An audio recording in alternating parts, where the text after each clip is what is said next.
Tsi pour accompagner les sauts des Allemands. Tiens, Tsi, c'est le nom d'un nouveau podcast. Et même le podcast francophone de saut à ski et combiné nordique. Chaque semaine, retrouvez résultats, analyses, statistiques et même des interviews passionnantes dans Tsi.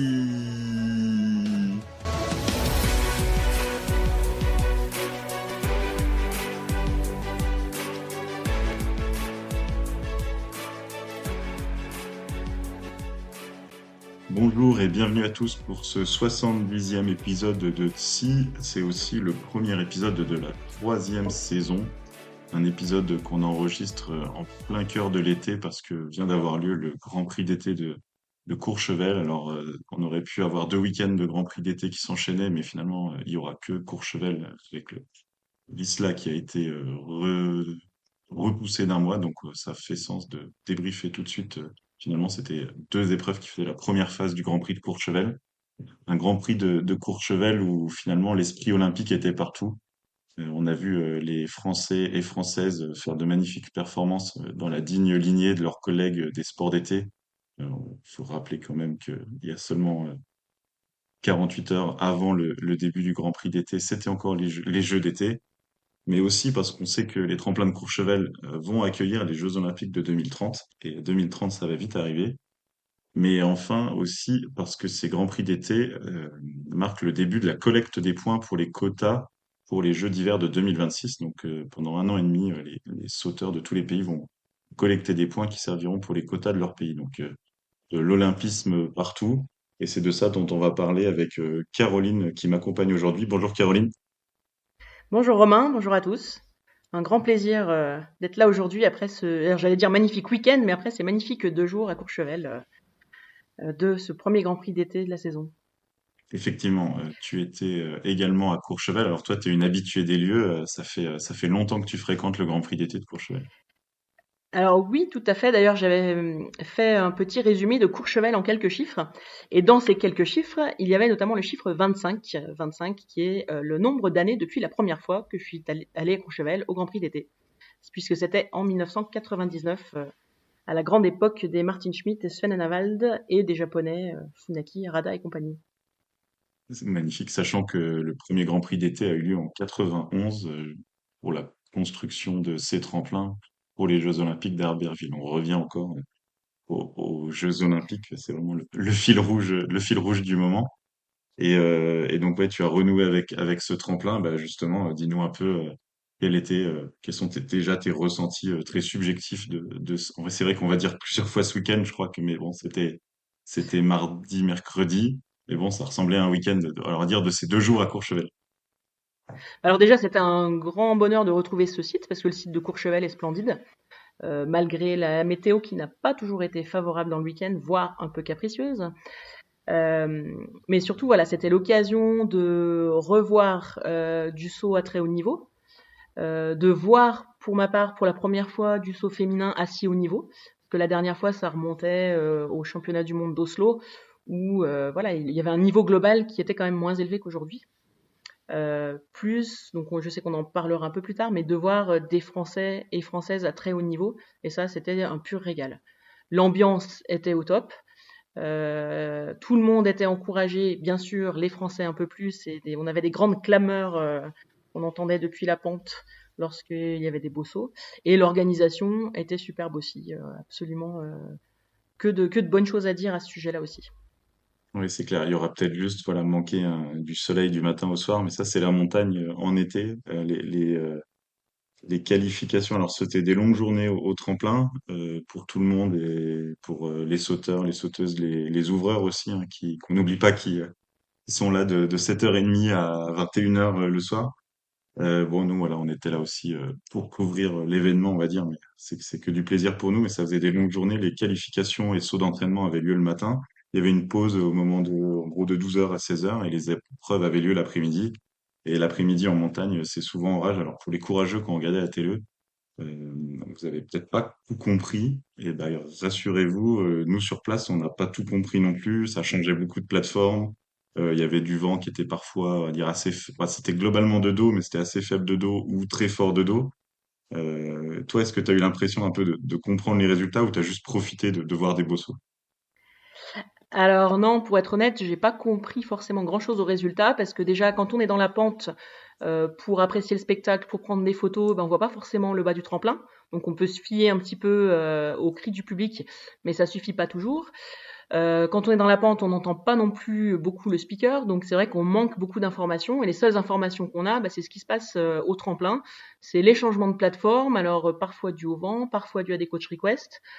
Euh, donc voilà, c'est pas toujours évident de comprendre ce qui se passe, mais en tout cas, c'est que du bonheur, quoi, de réentendre aussi ces bruits particuliers au tremplin, dont on a eu l'occasion de parler, qui sont le bruit des skis dans le rail, le bruit du sauteur qui fend l'air et le bruit du sauteur qui atterrit sur la piste de réception. Ouais, c'est clair. Et puis, et le bruit des gouttes de pluie sur ta parka. Faut dire que le Aussi. premier jour, notamment, il fallait être bien accroché. Il fallait être bien accroché. Ça, d'ailleurs, malheureusement, un peu pour l'organisation aussi, hein, il y a beaucoup de gens qui viennent en curieux et c'est super. Mais ces gens-là, quand ils tombent des seaux d'eau, ils repartent chez eux et on peut pas leur en vouloir. Mais il restait quand même du monde et ces personnes ont assisté à des magnifiques résultats. On va commencer par les hommes. Ces personnes, ces courageux qui sont restés, ils ont assisté à deux podiums de Valentin Foubert. Alors, Valentin, on l'avait pas encore vu cet été, il n'avait pas fait les coupes continentales du week-end précédent, mais il a été incroyable. Pour résumer, il fait tout simplement ses premiers podiums, toutes catégories confondues. C'est-à-dire que même en OPA ou en COC, quand il était dans les catégories plus, on va dire plus jeunes ou catégories inférieures, il n'avait pas encore fait de podium. Il arrive en Grand Prix d'été, c'est le niveau Coupe du Monde. Il fait une deuxième place samedi, presque. Une deuxième place le premier jour, une troisième place le deuxième jour, et dans des conditions fortes de dos, hein. Donc ça veut dire que ça demande des capacités de vol et de finesse en l'air qui sont impressionnantes. Qu'est-ce que tu as pensé, toi, des sauts de Valentin? Ah bah effectivement, alors ça, je savais pas que c'était ses premiers podiums tout court. Effectivement, c'est encore, je trouve que la performance est encore plus belle. Et c'est vrai qu'on a assisté à des sauts solides et ce que j'ai pu en voir, en tout cas depuis le tremplin, et c'est une belle position en vol. C'est une technique qui est solide, quoi. Une technique qui est solide et efficace. Ouais, voilà, surtout Valentin, c'est un petit format et de réussir ça avec en vent aussi fort de dos là. En regardant les résultats, il y avait vraiment des 20-30 points de vent de dos, donc c'était des conditions pas simples pour tout le monde, mais il a su lui en tirer parti. On peut même dire aussi que c'est remarquable d'avoir fait deux podiums parce que de toujours imaginer qu'une performance de pointe, ça peut arriver et surtout à domicile, avec la pression entre guillemets du deuxième jour, à domicile devant ses proches, devant tout son club, devant limite ses anciens professeurs d'école. Enfin voilà, c'était tout Courchevel était là pour Valentin, le sauteur de la station. Refaire un deuxième podium, ça montre vraiment un niveau de saut et de confiance assez exceptionnel. Tout à fait, oui, enfin, on savait que c'était pas un hasard, mais c'est vrai qu'on en a la preuve encore plus avec ces deux podiums d'affilée. Oui, d'ailleurs, enfin, on aurait peut-être dû commencer par ça. Le plateau était quand même pas mal, surtout pour avoir vécu Courchevel la saison dernière où c'était très, très pauvre. Là, on avait quand même déjà toute l'Autriche A, toute la meilleure équipe d'Autriche possible. Les Français évidemment, les Japonais, bon, sans Kobayashi, mais tous les autres Japonais, les Italiens, les Suisses. Les Polonais, il manquait que Jouan, Enfin, il est blessé. sans Kobayashi, sans Ryoyu Kobayashi. Sans Ryoyu Kobayashi, c'est vrai, il y avait deux autres Kobayashi, tu fais bien de me reprendre. Donc il y avait les Polonais avec Kubaski, sans Stor qui s'entraîne dans son coin et Joua blessé. On avait quand même Geiger, Eisenbichler côté allemand. Alors voilà, les équipes qui n'avaient pas emmené leurs sauteurs A, c'est la Norvège et la Slovénie. Mais voilà, on avait des noms quand même, des bons noms. Donc c'est une bonne start list. C'est pas la Coupe du Monde, mais pour un Grand Prix d'été, c'est une tout à fait correcte start list et ça donne beaucoup de valeur aux performances de Valentin et des autres Français sur lesquels on reviendra. Et devant, on va dire dans une autre division, il y avait un autre sauteur. Tu veux nous en parler? Eh ben, on avait Stéphane Kraft qui était là. Et pour moi, c'était une première de le voir voler. Et c'est magnifique, effectivement. On comprend qu'il survole la planète Soaski depuis pas mal de temps déjà. Réussir comme ça à s'imposer deux fois assez facilement, c'est C'est magnifique, c'est de l'art, quoi, voilà. C'est du grand art. Ouais, il a gagné tous les sauts. Il a gagné tous les sauts. Il a gagné de 26 points le premier jour, de 22 points le deuxième. Voilà. Il y avait Kraft et il y avait le reste du monde. Donc, oui, c'était magnifique de le voir sauter. D'autant plus que euh, toute l'équipe, comme on disait, hein, toute l'équipe d'Autriche était là. Donc, les Jan Earl, les Danny Huber, les Manu Fettner, les Michi Heibuck, tous ceux qui jouent avec lui, on va dire. Alors, peut-être un peu derrière, mais on voit que Huber, par exemple, il l'a challengé à la fin de saison. Earl pouvait le battre ponctuellement la saison dernière, mais là, les petits copains de Kraft, ils étaient loin et Kraft a enchanté tout le monde au tremplin. C'est, voilà, il n'y a même pas de regret. Par exemple, pour Valentin, on peut pas se dire il aurait pu gagner. Non, il y avait Non. un Uber-Flieger devant lui. Et d'ailleurs, en voyant les start lists, on parlait de championnat d'Autriche, mais voilà, finalement, même si Kraft est sorti vainqueur, le reste du podium a laissé quand même un peu de place aux non-autrichiens. Bah oui, oui, carrément. C'est vrai que les autres Autrichiens, alors on a Fettner qui a fait 4 et 6, Earl 6 et 5. Voilà, les autres, c'était un peu plus compliqué. On avait Mbarov, par exemple, la pépite qu'on suit dans Tsi depuis 2 ans, qui marque aucun point, par exemple, en 2 jours. On va pas sonner de signal d'alerte du tout, mais effectivement, on aurait pu, on va dire, sur la start list et les résultats de la saison dernière, avoir un top 5 autrichien, ça aurait pas été choquant, et on était assez loin de ça, effectivement. Notre Valentin national a partagé le podium le premier jour, donc avec Alex Insam, le solide italien. Alors, tu as vu, c'est pas du tout le même style, hein. Tout est allé en l'air, Insam. Oui, tout à fait, oui. Et le deuxième jour avec un Norvégien, hein, puisque donc la Norvège, même quand ils ont l'équipe B, bah, ils ont des très bons sauteurs. C'est partie de ces pays qui ont des réservoirs quasi infinis. Fredrik Willumstad. Alors, il était 11e le premier jour. Bah, c'était un peu dur à suivre le premier jour avec les changements de vent. Mais ce premier jour, il avait quand même fait le troisième saut de la deuxième manche. Donc, c'est qu'il était en forme, hein. Et puis le deuxième, du coup, mercredi, voilà, beau podium pour lui. Possiblement aussi son premier à ce niveau-là. Est-ce qu'il y Oui, a... ça a été une découverte pour moi aussi, parce que je le connaissais pas plus que ça. On a plus l'habitude de voir ses collègues d'équipe A devant et truster un petit peu les Coupes du Monde. Donc non, c'était une belle découverte aussi. Et donc, Valentin n'était pas seul. Ça, c'est peut-être vraiment la très très bonne nouvelle de ce Grand Prix d'été, au-delà des performances de pointe. C'est qu'il a été accompagné de 2 Français dans les points, avec grâce comment dire, au groupe national qui a été utilisé mardi. Il est accompagné de 2 Français. Tu veux nous dire leur nom? Eh ben oui, nous avions Harry Repellin et Enzo Milesi.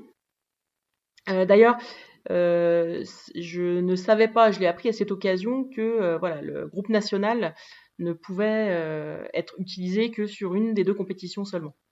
Donc c'est pour ça que le deuxième jour, ben, on n'avait pas le troisième de nos Français, Enzo Milesi, et nous avions que Harry Repellin en même temps que Valentin Foubert.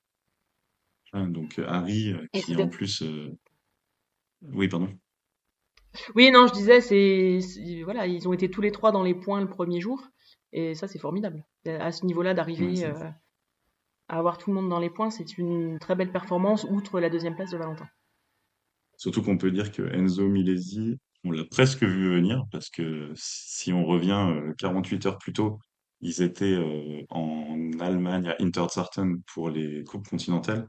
Enzo Milesi avait fait une magnifique 4e place. On était sur le Samsey Tour des Rousses et en même temps on avait un œil sur le live de la FIS, voir le résultat fantastique d'Enzo. Donc j'ai presque envie de dire, lui, il a montré déjà sa forme avant le Grand Prix d'été, donc il a, il a assuré. C'est dommage que son deuxième saut mardi, un peu moins bon, il rate un peu le bout du tremplin. Et Harry Repellin, il a aussi une belle histoire avec la COC, c'est qu'il est allé chercher son quota. Il fallait qu'il marque des points en COC pour pouvoir être inscrit au Grand Prix d'été, et il est allé le faire magnifiquement le deuxième jour de la COC, je crois, avec une 16e place. Donc vraiment une super dynamique dans cette équipe masculine. Alors on a eu un petit Avec peu une petite déception le deuxième jour, puisque donc nous avions au départ de la qualification Valentin Foubert et Harry Repellin. Et Harry a malheureusement été disqualifié pour avoir manipulé ses chaussures, et notamment ses cales, sur la plateforme, ce qui est strictement interdit par les règlements de la FIS. Et alors c'est pas de chance parce qu'en plus voilà, il est tombé à un moment donné où il y avait du vent, où il a été sorti de la plateforme de départ à plusieurs reprises. Donc on peut imaginer que c'était pas forcément très confortable pour lui et que c'est peut-être ce qui a fait que machinalement il a touché ses cales quoi. Donc ça a Ouais, été c'est un petit clair. peu notre déception du deuxième jour, c'est cette disqualification alors qu'il était largement qualifié. Ouais, sans ces 3-4 minutes passées sur la plateforme, il aurait jamais touché ses cales. Donc, c'est une disqualification un peu amère, mais faut vraiment retenir la 21e place de la veille. Il y avait également Jules Chervet qui n'était pas passé en qualif le premier jour. Donc, on l'a vu sauter, mais il n'a vu sauter qu'une fois finalement. Ces résultats français, donc c'est une très bonne affaire pour la quête des quotas aux Jeux Olympiques. Alors, faut pas vendre la peau de l'ours, c'est que les 2 premières épreuves. Mais Valentin Foubert, il marque 140 points. C'est énorme hein, pour les petits pays, 140 points quand on joue d'habitude des 20e places ou des entrées dans les points ric-rac.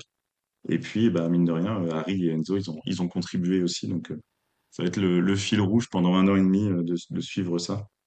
Et d'ailleurs, ces grosses performances permettent, vu que il y avait ces 2 épreuves, ça compte comme une période pour la FIS, ils recalculent les quotas et il y aura 3 quotas français pour les prochains Grands Prix d'été dans quelques semaines. Donc ça, c'est la bonne nouvelle aussi.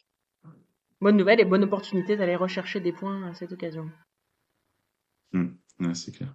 Est-ce qu'il y a d'autres sauteurs en positif ou négatif dont tu voulais parler? Alors, je te laisse commencer à répondre pendant que je remets en place mes idées. D'accord, oui. Moi, il y avait peut-être juste les Allemands, Geiger, Eisenbichler, ils ont été assez moyens. On sent que les Allemands, ils ont envoyé que les sauteurs qui avaient besoin de se relancer, on va dire. Wellinger, hein, par exemple, qui était super bon l'année dernière, il n'était pas là. Bon, ils ont été autour de la 30e place la première fois. Ils étaient comme un binôme tous les deux et 15-16e le deuxième jour. C'était pas catastrophique, pas exceptionnel. Je peux dire un peu la même chose d'un Kubatski, par exemple. Dans les positifs, je relèverais Kylian Payer deux fois solidement dans le top 10. Oui, ben voilà, j'allais venir justement aux Suisses, effectivement, avec Kylian Payer et même Grégor Deschwanden qui a eu des places tout à fait honorables aussi. Alors peut-être pas à la hauteur de ce qu'il avait fait l'an dernier, mais en tout cas, il est quand même solidement installé dans le top 15. C'est clair. Donc des Suisses qui aiment bien Courchevel.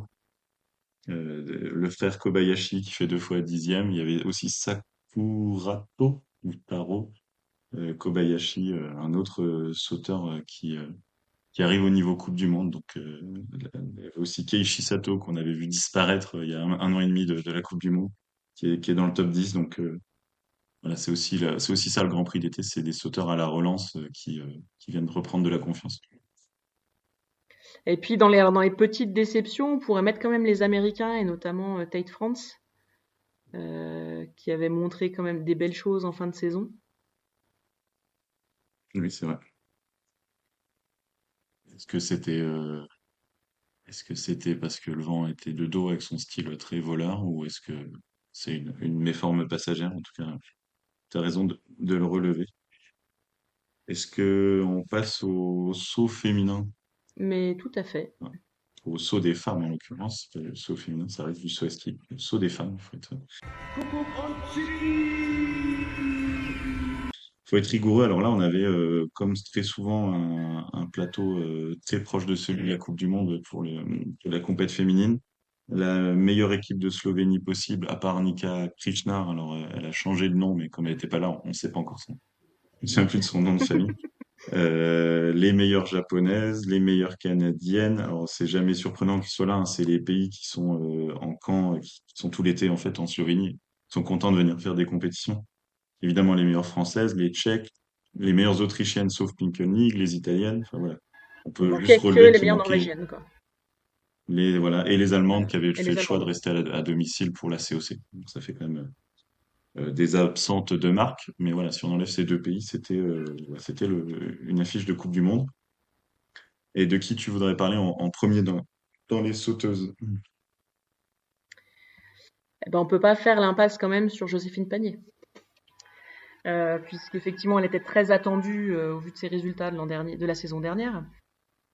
Et que, bah voilà, elle a été le premier jour à une belle 5e place, avec notamment un deuxième saut tout à fait, euh, tout à fait appréciable.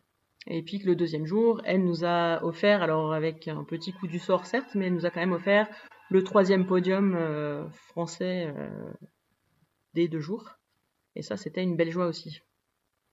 Oui, c'est clair, ça aurait presque été dommage qu'il y ait un podium masculin et pas de podium chez les femmes, surtout que là, elle était vraiment très solide, Joséphine. Alors, il a été jamais tout devant, si on est un peu parce que trop exigeant, parce qu'elle fait 6e et 4e des sauts le premier jour, 4-4 le deuxième jour. Oui. Mais voilà. Mais c'était des sauts vraiment solides et puis techniquement très propres. Et puis évidemment, on sait après derrière que une fois que c'est bien lancé, elle s'est volée, elle s'est explosée. Et ouais, c'est très rassurant de voir que Joséphine est toujours au top niveau. Devant elle, c'était deux vainqueurs différentes. Là, il n'y a pas eu de craft à la féminine. Tu veux parler de laquelle des deux en premier? Bah, on peut parler quand même de Sarah Takanashi, qui est, qui est la reine du Grand Prix d'été. C'est elle, je crois, qui a le plus de victoires, en tout cas, dans ces Grands Prix d'été, et qui, effectivement, enfin, voilà, est tout simplement impériale. A été donc Ouais, deuxième c'est le clair. premier Bah, jour et puis première le deuxième jour. avec un saut à 132 mètres le deuxième jour. Alors, bon, Sarah Takanashi, depuis une ou deux saisons, c'est beaucoup plus dur sur les télémarques, mais là, elle était tellement bonne. En fait, en regardant après les épreuves, on voyait bien qu'à la table, elle faisait tout bien, elle se lançait, et puis après, elle bascule en accélération. C'était tout ce qu'il fallait faire dans ces conditions-là. Bon, voilà, des posées difficiles, mais quand tu mets 8 mètres aux autres, il n'y a pas besoin de bien se poser, Ben, entre guillemets. c'est ça, quand elle met quand même plus de 18 points à Jacqueline Zeifritzberger le deuxième jour. Voilà. Et Donc c'était sa c'est assez première monstrueux, quoi. victoire au plus haut niveau depuis Oslo en 2022, donc mars 2022. Donc elle avait tourné autour et elle montre une très bonne forme. Alors c'est vrai que c'est un classique qu'elle soit sur les podiums en été, mais c'est bien de l'avoir regagné. Et donc l'autre vainqueur, c'est presque aussi une revenante, parce qu'elle a fait une saison dernière assez moyenne, c'est Emma Klinec, qui a vraiment dominé le premier jour. Et le deuxième jour, elle rate complètement son premier saut. Alors, c'était dur à voir, ça se voyait pas en termes de compensation. Elle avait à peu près les mêmes compensations que les autres. Ah non, elle a eu du vent Non, elle a eu du vent d'eau, pardon, ouais. Elle a eu du vent d'eau quand les autres autour avaient du vent de face, donc elle s'est faite avoir, entre guillemets. Euh, Parce que oui, finalement, le deuxième jour, les femmes, elles ont eu droit à une compétition quasi avec du soleil, donc avec un Oui. peu de vent de face, voire pas mal de vent de face parfois, et ça changeait un peu les choses. Et finalement, celle qui a accompagné Takanashi, Kinech et Panier sur le podium, c'est l'Autrichienne Sai Fritzberger, dont les speakers ont vraiment cherché à donner son nom, se sont battus avec son nom pendant 2 jours. Sai Friedberger, qui était aussi Madame Coach Request, en l'absence de Kwandal, mais qui a été très forte ce week-end. Qu'est-ce que tu as pensé de ces sauts? Oui, oui, ces sauts étaient très solides. Bah encore, voilà, je ne les ai pas vus en entier, ces sauts, puisque voilà, je les voyais à la table et au-dessus de la bosse, et ensuite je la voyais disparaître. Donc c'est vrai que j'ai pas eu l'opportunité de regarder les épreuves après coup. Mais en tout cas, voilà, c'est de toute beauté en l'air. Effectivement, on voit qu'il y a de l'efficacité à la table. Les coach requests de son côté ont été justifiés, on va dire. Euh, un peu plus que les coach requests de sa compatriote Lisa Eder, qui n'ont pas toujours été judicieux.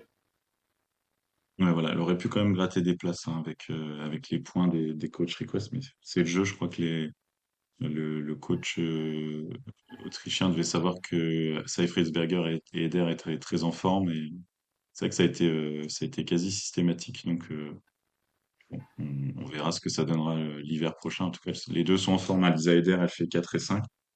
Dans une sauteuse qui, a priori, est en forme, mais ça peut pas se lire sur les résultats, c'est Nika Preutz qui fait 6 et 9e. En fait, elle a fait deux fois d'excellents premiers sauts. Le premier jour, elle gagne le premier saut, même assez largement. Elle est 21e du deuxième. Non. Elle Oui. fait deuxième du premier saut et elle est seulement 13e du deuxième avec des conditions bien moins favorables que les autres. Et le deuxième jour, elle nous fait une chute vraiment pas jolie en l'air. A priori, pas blessée, en tout cas, elle s'est relevée, mais une méchante chute. On n'a pas l'habitude de voir ça chez Nika Priut. Non, effectivement, alors sans cette chute, Joséphine Panier serait pas montée sur le podium. Elle aurait probablement été quatrième, mais effectivement, oui, on n'est pas habitué. D'ailleurs, il y a eu quelques chutes pendant le week-end, a priori sans gravité. Voilà. Ouais, parce que les deux hommes qui ont chuté le premier jour, ils ont ressauté le deuxième. Donc, c'était Voilà. Urlaub, l'allemand, Urlaub, pas l'allemand, si un nom allemand, c'est l'américain, et Maxime Bartol. Effectivement, chez les femmes, c'était Mika Priots qui est déstabilisée en deuxième phase de vol et qui se pose très très mal et qui fait une grosse reculée alors qu'elle était largement en tête de la première manche. Euh, Est-ce que tu as d'autres sauteuses dont tu voudrais parler? Eh ben, je pense que c'est le moment de parler de nos autres sauteuses françaises qui étaient présentes, Exactement. puisque nous avions 3 Françaises dans les points. Euh, Les deux jours. euh, avec la locale de l'étape Lilou Zepchi et qui ont toutes les deux été assez solides dans les points. Et Emma, elle réalise sa meilleure performance au niveau Coupe du Monde le premier jour en étant 22e. Et Lilou, tout simplement, elle rentre pour la première fois dans les points au niveau Coupe du Monde en étant 15e le premier jour, 24e le deuxième. Et ça, le premier jour. En plus, tu te souviens que elle a fait deux premières manches. Oui, tout à fait. Il y avait un problème dans la trace, visiblement, en début de manche. Elle était d'Ossa 1 le mardi. Et elle fait, elle et les trois premiers, des tout petits sauts. On sait pas trop pourquoi, à vrai dire, sur place. Et elles ont ressauté avant les 10 derniers dossards. Et là, elle a fait une très grosse perf, ce qui l'a mise en orbite pour terminer 15e. Donc, trois Françaises solidement arrimées dans le top 30. Ça, c'est chouette avec en plus des beaux sauts, quoi. Emma, elle, ouais, son style où elle s'étale vraiment en l'air. Lilou, voilà, avec une belle technique. Donc, des très bons résultats. Et donc, on n'est plus qu'à une sauteuse d'avoir une équipe complète. Le fameux par équipe qui était, si vous nous écoutez à chaque fois, notre pari pour Trondheim, le pari qui a 4 des femmes. Avec dans les nouvelles de l'été, c'est vrai que c'est le premier podcast depuis la nouvelle, on va dire, c'est Julia Claire qui arrête sa carrière. Elle a pas repris le chemin des tremplins au niveau du monde après sa blessure, la dernière. Et effectivement, qui sera la quatrième? Ça va être un fil rouge. On va continuer d'en parler. Ah bah, ça va être un fil rouge, surtout qu'on a quand même appris un retour qui s'opérait, puisque Caroline Espio a annoncé très récemment qu'elle revenait à la compétition. Ouais, donc vraiment là, une saison qui s'annonce très intéressante chez les Françaises.